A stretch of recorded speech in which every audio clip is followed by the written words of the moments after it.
Tayo ng mga taga-Epeso, kung inyong maalala, ito ang ating serye ng pag-aaral at nasa ikalawang chapter na tayo. At maalala nyo, itong iglesia sa mga taga-Efeso ay napakalapit kay Pablo sa kanyang second missionary and third missionary journeys. Siya ay dumaan dito at in fact nag-spend siya ng around 3 years sa pangangaral. Pinakamahaba, at least as far as we know from the Bible, na siya ay nagpagal sa isang iglesia.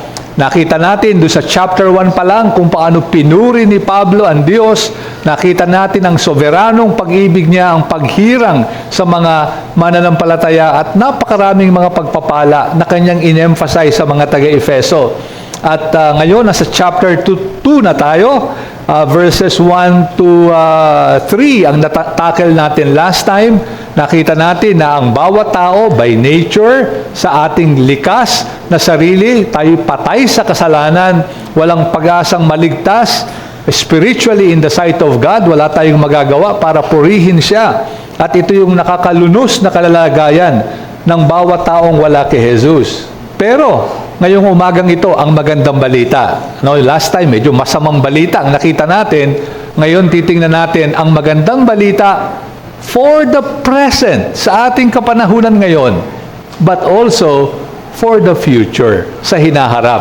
Basahin natin, mga kapatid, muli, Ephesians 2. Simulan natin sa verse 1, yung ating natakil last time, para mas makita natin yung background. Verses 1 to 7. Kayo ngayon, o nooy, kayo nooy, mga patay sa inyong mga pagsalangsang at mga kasalanan, na dati ninyong nilalakaran, ayon sa lakad ng sanlibutan ito, ayon sa pinuno ng kapangyarihan ng himpapawid, ng Espiritu na ngayon ay gumagawa sa mga anak ng pagsuway. Tayong lahat ay dating nabuhay sa gitna ng mga ito, sa mga pagnanasa ng laman na ating ginagawa, ang mga nais ng laman at ng pag-iisip, at tayo nooy katutubong mga anak ng kapuotan, gaya naman ng mga iba. At ngayon, mga kapatid, the good news, verse 4 and following, ngunit ang Diyos palibhasa'y mayaman sa awa dahil sa kanyang malaking pag-ibig sa atin, maging noong tayo'y mga patay sa pamamagitan ng ating mga pagsuway, binuhay niya tayo kay Kristo. Sa pamamagitan ng biyaya, kayo'y naligtas. At tayo'y muling binuhay na kasama niya at pinaupong kasama niya sa sangkalangitan kay Kristo Jesus, upang kanyang maipakita sa mga panahong darating ang di masukat na kayamanan ng kanyang biyaya sa kagandahang loob sa atin sa pamamagitan ni Kristo Jesus. Tayo manalangin, mga kapatid, hilingin natin muli ang biyaya ng Panginoon sa ating pagbubulay-bulay. Our loving Heavenly Father, muli namin pong kinikilala na kayo ang nagbigay ng inyong salita, ang inyong mga salita sa aming harapan ay di magkakaroon ng kapangyarihan kung hindi po gagalaw ang banal na Espiritu. Kaya nawa, kayo po ang magpaalala sa amin na tunay nga, because of your very nature, because of your attributes, dahil po rito, tinanggap namin ang mga espiritual na pagpapala na amin pong tinatanggap ngayon at magpakailanman. Sa pangalan po lamang ng aming Panginoong Jesus. Amen. Ang kanyang pangalan ay Xu Chongba. No? Xu Chongba. Medyo Chinese, right? Kasi nga, Chinese talaga siya. He was born in the 1300s, 1328 to be exact, sa isang bayan na malapit sa Nanjing. Nung panahon na yun, ang Nanjing ay maliit pang bayan, but eventually became one of the ancient capitals of China. At itong si Xiang or si Xu ay napakahirap. Pinanganak sa isang peasant family, no, yung mga magsasaka, mahirap lamang sila. At nung siya'y teenager, 16 years old, ay naulila na si Xu. So, gaya ng ginagawa ng mga maraming mga mahirap na tao noon, pumasok siya bilang isang monk, no, sa isang monk school or school ng mga monks. At siya ay namamalimos. Kasi ganun ang gawain ng monk. Wala silang sweldo, namamalimos sila. So he lived itong kind of as a beggar, mendicant, yung umaasa sa kawang-gawa ng iba until sumali siya at nag-enlist bilang isang sundalo sa mga, at that time, yung rebellious faction doon sa kanilang bayan. At bilang isang sundalo, naging matagumpay ang kanyang pagsusundalo, tumaas siya ng tumaas ng ranggo hanggang nag-api nila yung kalaban at sila ang nag-take over. At itong si Zhu ang naging pinuno nitong mga sundalong ito at siya'y naging Emperor Hongwu. Yung mga mahilig sa history ng China sa inyo, si Emperor Hongwu is actually the first emperor of the Ming Dynasty na tumagal ng 300 years. 300 years. At namamangha tayo sa mga kwentong ganito na yung dating mahirap, dating walang-wala, biglang naging hari, naging emperador. Pero kung iisipin natin, hindi ba ganun din mas kahanga-hanga yung nangyari sa atin? Yung mga dating patay sa kasalanan, yung dating dumanas dapat ng puot ng Diyos, pero dahil nakaiging kaisa ni Kristo, nagkaroon tayo ng buhay na walang hanggan. Ayun ang mensahe ni Pablo sa mga taga-Efeso, at ito yung ating pinag-aaralan sa ngayon. Makikita natin na dito ang grabe yung contrast, ano? Yung verses 1 to 3, kayo patay sa kasalanan. Dapat kayong, your children of wrath, anak kayo ng kapuotan. Dapat kayong parusahan ng Diyos.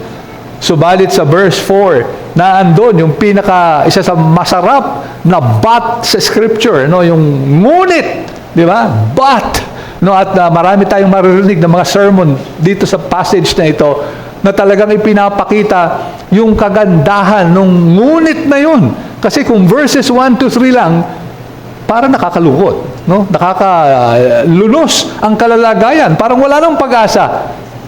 But, ngunit, God, but God. At yan ang talagang solusyon sa ating problema spiritual. But God. May ginawa ang Diyos. So, ang mensahe na gusto nating makita, mga kapatid, dito sa, actually, mahabang sentence ito, from verses 1 to 7, isang sentence lang sa Greek. What we want to see is that because of the nature of God, because of His nature, His attributes, spiritual blessings flow to His people. Dahil sa Kanyang katangian bilang Diyos, umaagos ang pagpapala sa kanyang bayan. No? Doon nakaangkla yung mga pagpapala sa kanyang katangian bilang Diyos. So una sa lahat, tingnan natin yung source of blessing.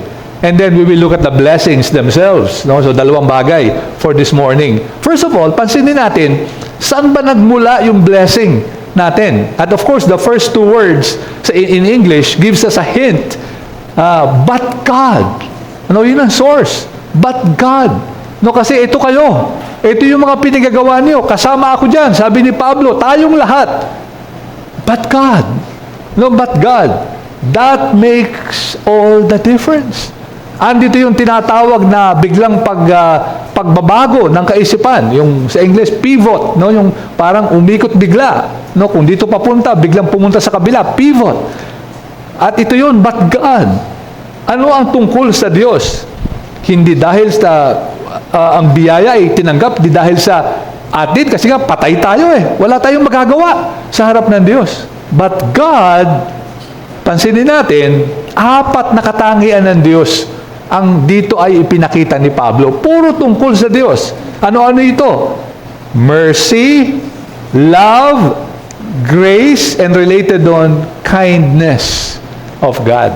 4 na katangian na kumbaga parang very naturally ay lumabas sa bibig o sa pagsusulat ng apostol na ang pinagmula ng mga pagpapala ay ang Diyos.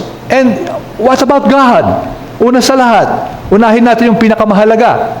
Because of the great love. Balikan natin yung mercy mamaya. Unahin natin yung pag-ibig. Because of the great love that or with which He loved us. Kasi pinaka-basic itong pag-ibig. Kung titingnan natin, sa mga katangian ng ating Diyos, pag-ibig. At ito in-emphasize niya, great love, inulit pa, with which He loved us. No? Great love with which He loved us. No? So, ganun yung pag-ibig ng Diyos. At kung titingnan natin, itong pag-ibig ay kung iisipin natin, sa ibang mga worldview o sa ibang mga relihiyon, ay may Diyos nga sila, pero marami sa kanila. For example, Islam, ay ang Diyos nila yung hindi triune God. Walang tatlong persona. Uni-person ang kanilang, uni-person yung kanilang kinikilalang Diyos. Sa ganung mga paniniwala, uni-person, nag-iisa, walang kasama from eternity. No? Imagine nyo yung isang person na walang kasama from eternity. Paano magkakaroon ng pag-ibig kung wala kang kasama? No? Pero sa atin, sa biblical triune, Trinitarian God, ay God can be love.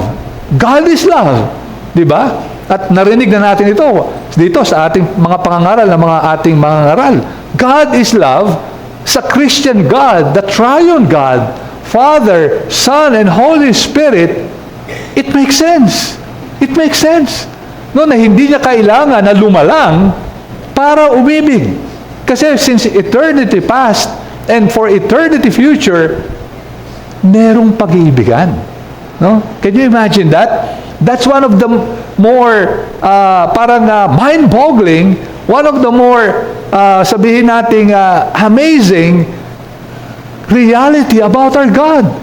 Na kaya hindi tayo kailangan, kasi kahit naman nung from eternity past, ay merong napakasarap na fellowship ang Father, Son, and Holy Spirit. At dahil sa pag-iibigan ito, can you imagine the joy of the Father to His Son and the Father to the Spirit to the Father and the Son?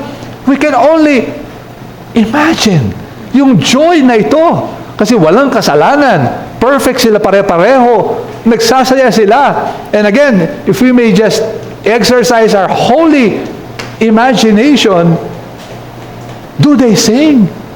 Di ba? Do they say, I love you? Di ba? Again, hindi natin alam, but kung ano yung pag-ibig na ating nararanasan, that's a pale reflection of the love between the Father, the Son, and the Spirit. At ganoon sila kasaya sa isa't isa. Imagine that kind of love. And here's the thing, that love, the Trinitarian love of each person to one another spills over to His people. Parang tayo nagmamahalan, Father, Son, and Spirit, but let's create a people we can love and that will love and who will love each other. That is love. Yun ang pag-ibig, mga kapatid. Hindi kagaya nung mababaw na pagtingin ngayon ng pag-ibig ng maraming mga tao. Kahit naman nung panahon ni Pablo, kaya pinapakita dito ni Pablo the great love with which He loved us. Ano yung great love na yon? The same Trinitarian love, intra-Trinitarian, one anothering, that loving one another in that very holy, sacred fellowship. Umapaw ito. At parang naghanap ng mamamahal. And of course, nilalang niya tayo at iniligtas, sabi ni Pablo sa mga taga-Efeso, because of that love. Because of that love. Kayo yun, tayo yun. Kasama rin tayo, sabi ni Pablo sa mga taga-Efeso. But not only that, yung nauna actually, but God being rich in mercy. Napansin nyo ba yun? Ginamit na naman yung rich. No, napansin nyo ba kasi chapter 1 pa lang, na-encounter na natin yung rich, yung yaman. Kasi, the Greek word used, plousios, wealthy, abounding. Si Pablo, dito sa sulat na ito, ay paulit-ulit itong ginamit ni Pablo. Of all the New Testament books, hindi ito nagamit. Ang Efeso, sa Ephesians, ang pinakamalimit itong ginamit. Talagang paborito ito ni Pablo sa mga taga-Efeso. Chapter 1, verse 7, the riches of His grace, if you will recall. Verse 18, the wealth or the riches, same Greek word, the wealth of His glorious inheritance. Dito sa verse 7, yung pinag-aaralan natin, immeasurable riches of His grace. Chapter 3, the calculable riches of Christ. And in also chapter 3, the riches of His glory. Yung yaman, no, para bang nalula si Pablo. Yung yaman po, yung talagang lahat ginamit niya, biyaya kay Kristo, kalawalhatian ng Diyos, because of the rich of His rich mercy. Ano ba yung mercy? Well, sabi ng mga commentators or ng mga theologians, it's also the love of God, but the exercise towards those in misery. No, di ba? Naaawa ka pag mayroong nagdurusa. Ay yun ang naramdaman ng Panginoon sa atin. Umibig siya, at dahil nagdudusa tayo, naawa siya sa atin. No, mercy. Now, verse 5, tuloy natin.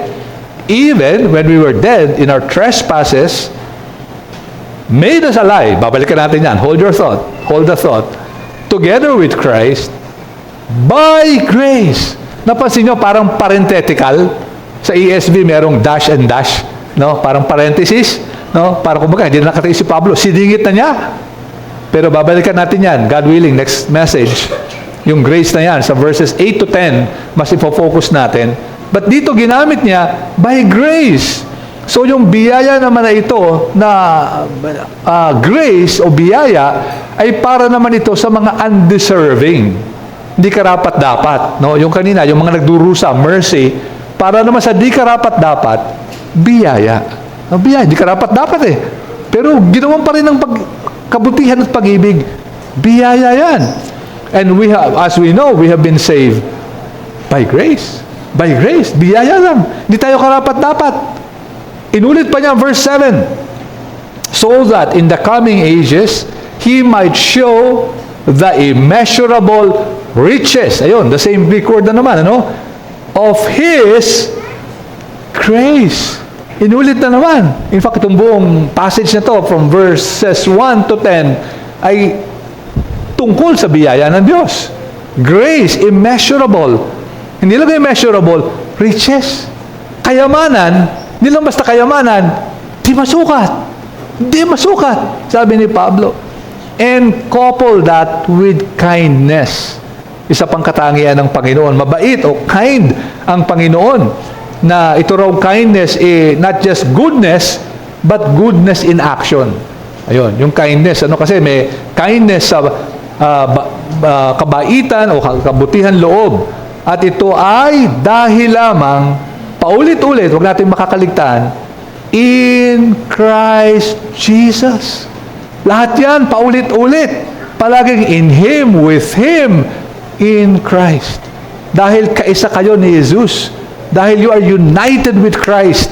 And because of that unity, you have all these blessings.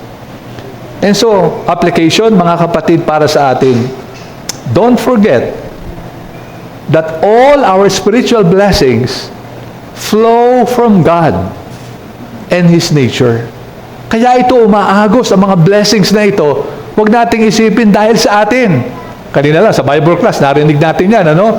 The moralistic, deistic, therapeutic mindset of many people. Just do good, be good, all good people go to heaven. Kaya kailangan nating ma-realize na hindi ito dahil sa atin, kundi dahil lamang sa katangian. The very nature of God overflows for our good. Maraming tao kasi ngayon, yung idea nila sa Panginoon, swing from one extreme to another. No, yung mga idea nila, sabi nga, it's all over the place. Ay yung isang version, nakita natin sa Bible class, Deism. God is out there, watching from afar, but doesn't care. No, at once in a while, kung kailangan natin, darating siya sa Genie. Now, the other common view of God is that maraming naniniwala that God in the Old Testament is an angry, parang emotional tyrant. No? Tingin nila sa Old Testament, uy, mabangis ang Diyos diyan. No? Parang ang Diyos diyan talagang parang kahit konting magawa mo lang, patay ka. Papatayin ka, ano? Mabangis ang Diyos sa Old Testament. Pero sa New Testament, bubait ang Diyos. Naging God is love. No? Ayan. Meron ganyan. Naniniwala yung iba dyan, ano? Na parang ang Diyos ay magkaiba. In fact, yung iba naniniwala, totally magkahiwala, yung old and new. No conception of God. Bertrand Russell, famous atheist, once said, sinabi nito ni Russell, isang sikat na di naniniwala sa Diyos, atheist, I probably would ask, may nagtanong sa kanya, if lang, ano? Nakita mo ang sarili mo, balang araw, pag namatay ka na, before God, no, at tanungin ka ng Diyos, ba't di ka naniniwala sa akin? Anong sasagot mo? No, kunwari lang, sabi nung nagtanong sa kanya, sabi ni Bertrand Russell, ang ganito, I probably would ask, Sir, why did you not give me better evidence? Ba't di ka nagkaloob sa akin ng mas malakas na ebidensya na andyan ka? No, kasi may mga naniniwala na walang ebidensya o kulang ang pagpapahayag ng Diyos. Minsan, pinag-aralan natin ito sa Bible class, yung the hiddenness of God argument. No? Parang kung may Diyos, ba't siya nagtatago? No, may mga naniniwala ng ganito, na God is aloof, distant, hides Himself. No? Sabi nila, kung talagang may Diyos, bakit di dyan merong sa ulap, may nakalagay, I am God. No, parang gano'n. Ba't di siya nagpapakita? So, maraming mga ganitong paniniwala sa matatawag nating marketplace of ideas or worldviews sa ating kapanahunan. And that is why many deal with God wrongly. Mali yung kanilang pakikisama o aksyon kaugnay sa Diyos. Yun na nga, yung kanina narinig natin, parang genie, moralistic, therapeutic. The other is, so, yun yung bribery. No, you want to bribe God. Kasi, para siyang Santa Claus, looking at who's naughty and nice. No, at bibigyan ng regalo yung mabait. Yung iba naman, gumagawa o naglilingkod dahil sa takot. Takot sila, baka parusahan sila eh. So, wala silang joy. No, wala silang yung zeal. Parang compliance lang. Sige na, gawin ko na to, baka magalit ang Diyos sa akin. Hindi ibigay yung promotion, hindi ibigay yung hinihiling kong bagong ganito, bagong ganon. So yun ang paniniwala nila tungkol sa Diyos. And that is why, brothers and sisters, we have to meditate. We have to know our God. Kaya natin ito ipinapangaral at pinangaral ni Pablo sa mga taga-Efeso para maalala nila sino ba ang Diyos na tunay, ang Diyos na ipinapangaral ng Biblia. At yung nagsasabi na ang Diyos ay malupit lang sa Old Testament, mabait sa New Testament, Exodus 34, verse 6, when the Lord passed before Moses, Exodus 34:6, Yahweh passed before him and proclaimed, God, Yahweh Himself proclaimed, the Lord, a God merciful and gracious. Yan ang pagpapakilala ng Panginoon kay Moses at sa kanyang bayan sa Israel. Nasulat na nga ito hanggang ngayon. May kopya tayo. A God merciful and gracious. Ang Diyos mismo ang nagsasalita. Ito ako. No? Sino ba ang Diyos? Ito, pinapakilala ko na sa inyo. Merciful and gracious, slow to anger, and abounding in steadfast love. Minsan tinatranslate, loving kindness. No, yung mga pinag-aaralan natin sa Ephesians, andito na lahat eh. No? Love, merciful, gracious, steadfast love, loving kindness, keeping steadfast love. I said, loving kindness for thousands, forgiving iniquity and transgression and sin. Ito na, parehong-pareho. The same merciful, loving, gracious, kind God of Moses is the same God we worship. And so, God's attributes, love, first of all, nakita na natin kanina, the Trinitarian fellowship and loving relationship overflows. No? Overflows. Para biyayaan ang mga tulad natin. And so, sana purihin natin ang Diyos natin, the triune God. At kaya napakahalaga yung konsepto natin na may triune or three persons in the Godhead. Napakahalaga ng turo na yan. Kasi yan ay may koneksyon sa kanyang mga katangian. Nawa ay ating purihin ang Diyos na ito. Humanga tayo palagi sa Kanya. And that's one of our goals. Whenever we worship, every Sunday, na tayo bago lumabas sa pintuan na yan, we will always have a deeper understanding, a deeper appreciation. At palagi natin sanang masabi, I have met with God. I have seen with the eyes of faith, my God, this Sunday. Pero sa mga wala pa sa Kanya, wala pa sa Panginoong Jesus, not yet one with Christ, His nature, part of God's attributes or nature, is justice. Yan ang sinabi niya sa Exodus 34, verse 7. Kung tutuloy natin yung passage na yon, ay sinabi sa bandang huli, but, sabi ni Yahweh mismo, but, who will by no means clear the guilty. Yes, God is merciful, gracious, steadfast, loving, hesed kind of God, a covenant-keeping God. But don't ever make the mistake na hahayaan na lang niya ang kasalanan. He will by no means clear the guilty. At sana ngayong umagang ito ay maghunos dili tayo, magising tayo. Kung tayo wala pa kay Jesus, merong pumipigil, narinig na natin ang Ebanghelyo, paulit-ulit nang tinuro sa atin, ang tao yung makasalanan, si Jesus lang ang tagapagligtas. Pero kung di pa natin binibigay ang sarili natin, di pa natin sinusuko ang buhay natin sa Kanya, pakaingat tayo. Baka matikman natin, hindi yung pag-ibig, biyaya at awa, baka yung sinasabi rito, He will by no means clear the guilty. Sana lumapit tayo sa Panginoong Jesus, samantalahin natin ang pagkakataon. Ngayon, now, today is the day of salvation. At naway magsisi ka sa iyong mga kasalanan, suko mo ang iyong buhay kay Jesu Kristo. Yan ang aming paanyaya sa inyo.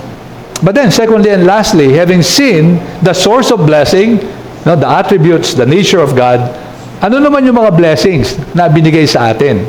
What are our spiritual blessings? Verse 5. Simula pa lang yan.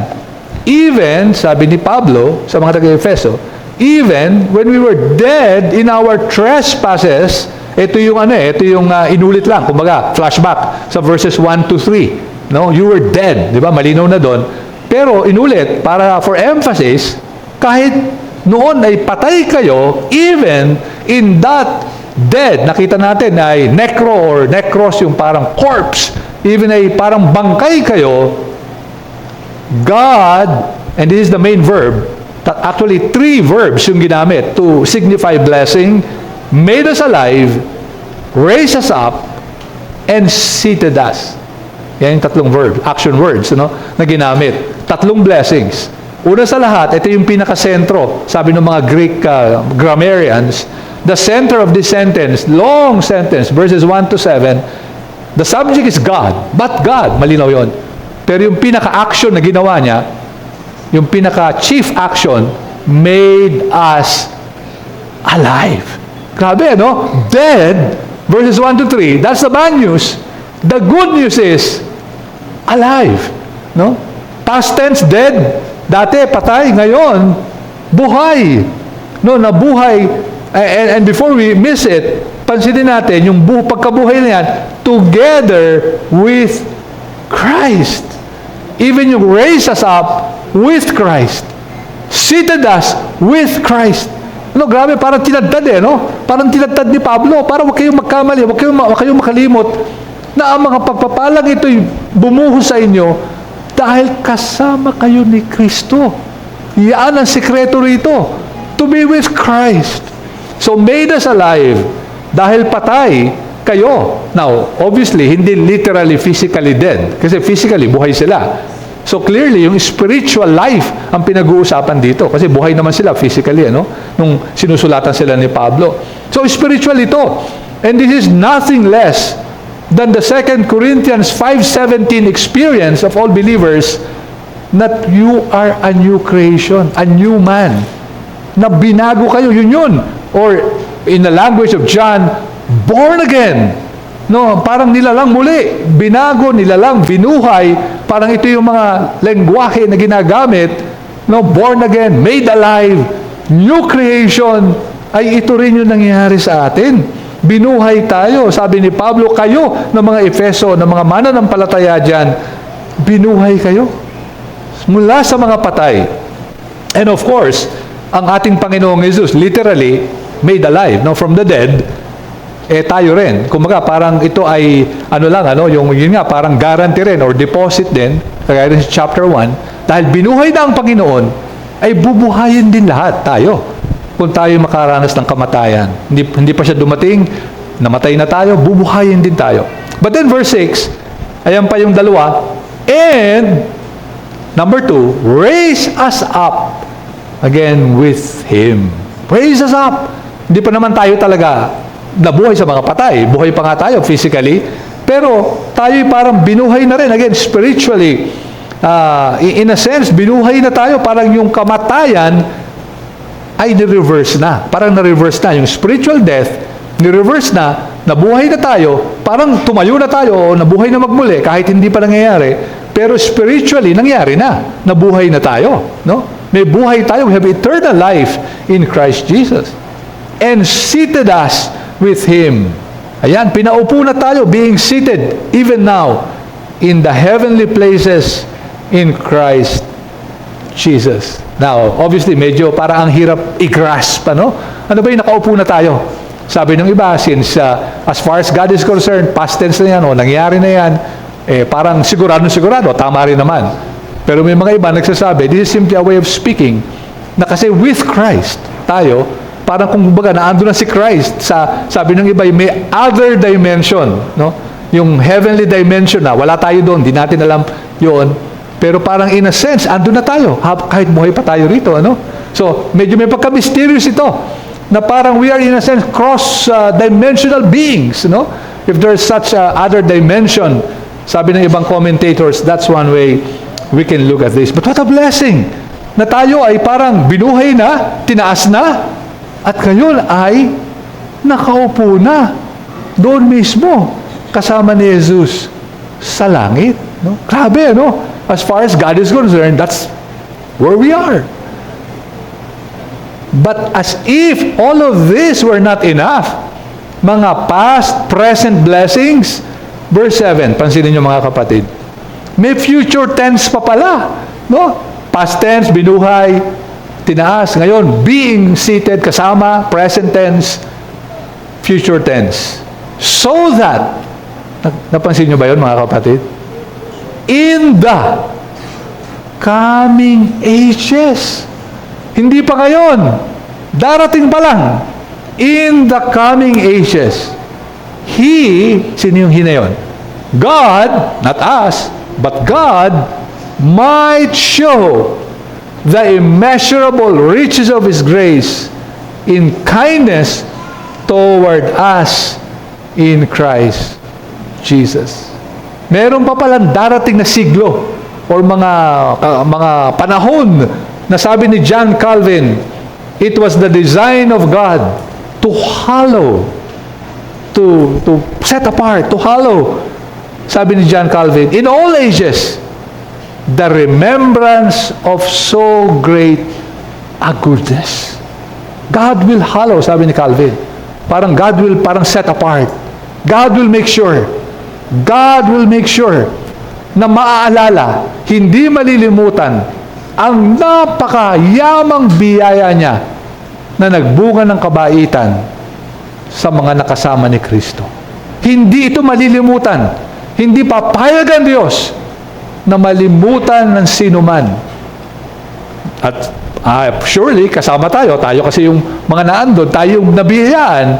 But we can just imagine Siguro pati most likely mga anghel sa langit na as we know, napaka-interesado sa nangyayari ngayon sa ating kaligtasan.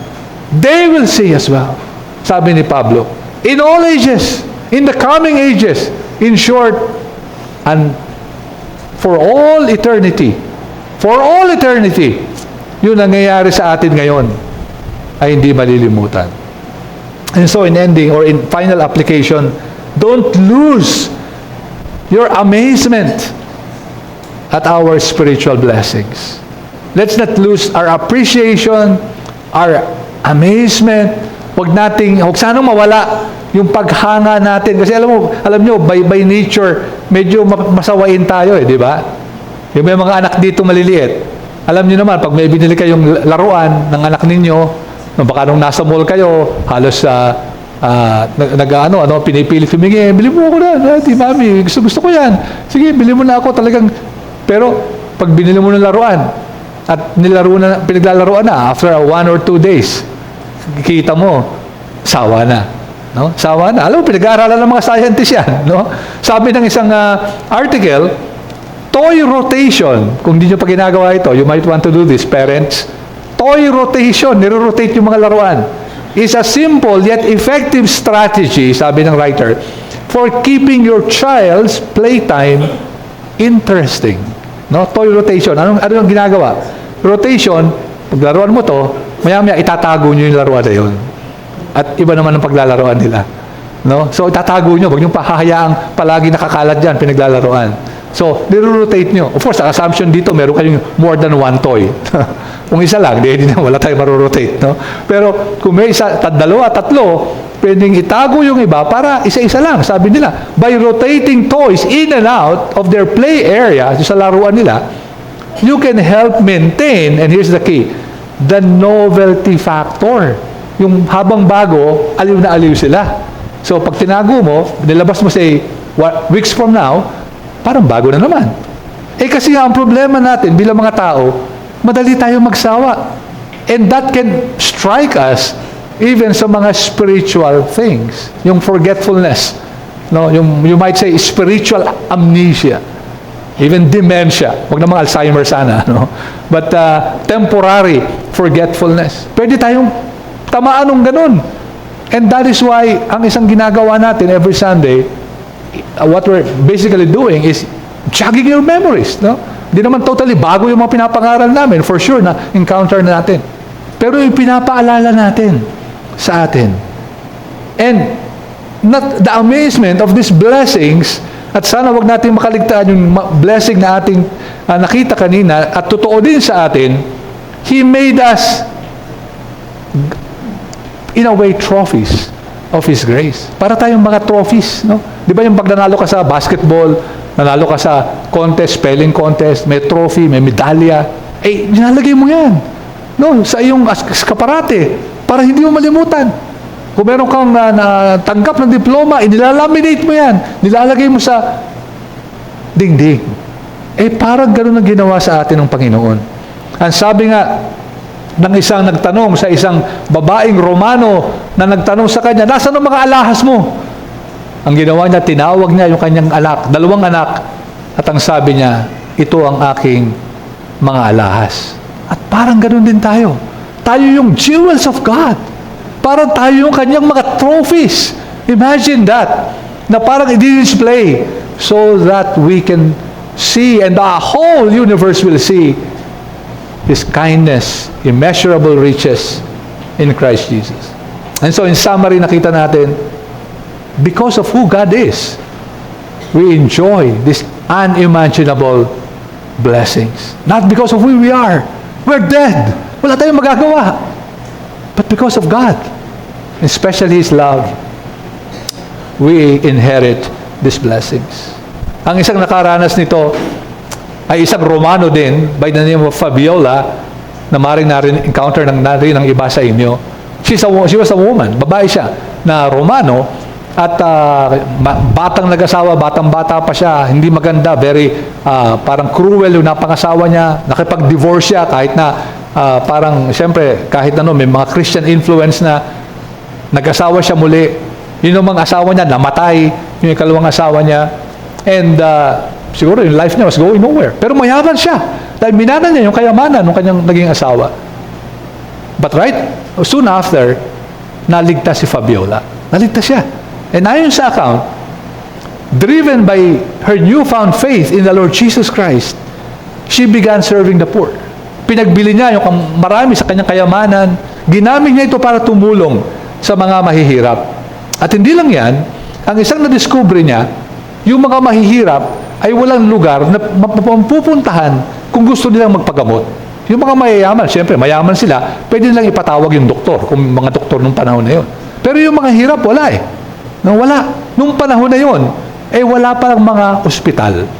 Na, yung alam natin, pag may sakit ka, punta ka dyan sa community, punta ka dyan sa doctors. And so, the first hospital, and Fabiola is credited with, in a sense, inventing the concept of hospital. Doon sa mga mahirap doon sa kanyang bayan, sa Rome, nagpatayo siya ng hospital. At ayon kay Jerome, the famous Jerome, at ang alam natin kay Fabiola ay nanggaling kay Jerome, yung eulogy ni Jerome para kay Fabiola nung mamatay siya.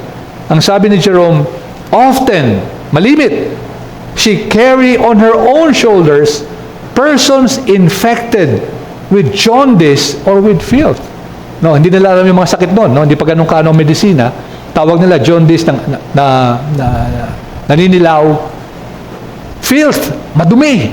Kadiri-diri. Often, sabi ni Jerome, she wash away the matter discharged from wounds with others. You can just imagine, mga nana siguro ito, sa atin. Even though men, yung mga lalaki, could not bear to look at.